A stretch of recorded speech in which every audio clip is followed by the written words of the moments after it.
नमस्कार, आपण बघत आहे पोलीस टाइम न्यूज. फिर्यादी श्रीमती लेखा राजकुमार हिंगोर आणि राहणार श्रीहरी अपार्टमेंट गोकुलपेठ नागपूर यांना रक्कम गुंतवणूक करायची असल्याने त्यांनी त्यांच्या शेजारी यांनी सांगितलेल्या माहितीवरून अविशा इंडिया म्युच्युअल बेनिफिट निधी लिमिटेड नावाच्या कंपनीचा आरोपी रोमी रमेश रामटेके व सुष्मिता गौतम राहणार नागपूर यांच्याशी संपर्क केला. त्यांनी फिर्यादी यांना गुंतवणुकीवर दरमहा व्याज व 3 वर्षानंतर गुंतवणुकीची रक्कम पूर्ण परत मिळेल अशी स्कीम सांगितली. फिर्यादी यांनी दिनांक 8/2023 रोजी आरोपीचे कंपनीत 30 लाख रुपये गुंतविले.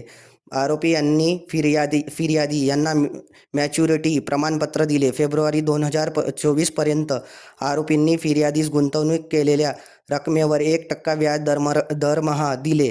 त्यानंतर आरोपी यांना टाळाटाळ केली. फिर्यादी यांनी रक्कम परत मागितली असता त्यांनी आरोपींना रक्कम परत न करता शिवीगाळ करून धमकी दिली. आरोपींनी फिर्यादीस गुंतवणुकीवर व्याजाचे आमिष दाखवून विश्वास संपादन करून फिर्यादीस परतावा न देता तसेच रक्कम परत मागितली असता आरोपींना रक्कम परत न करता फिर्यादीस अनन्याने विश्वासघात करून त्यांची आर्थिक फसवणूक केली आहे.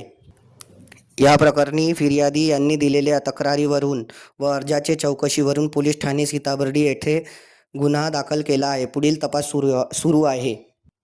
Bureau report, police time news, Nagpur.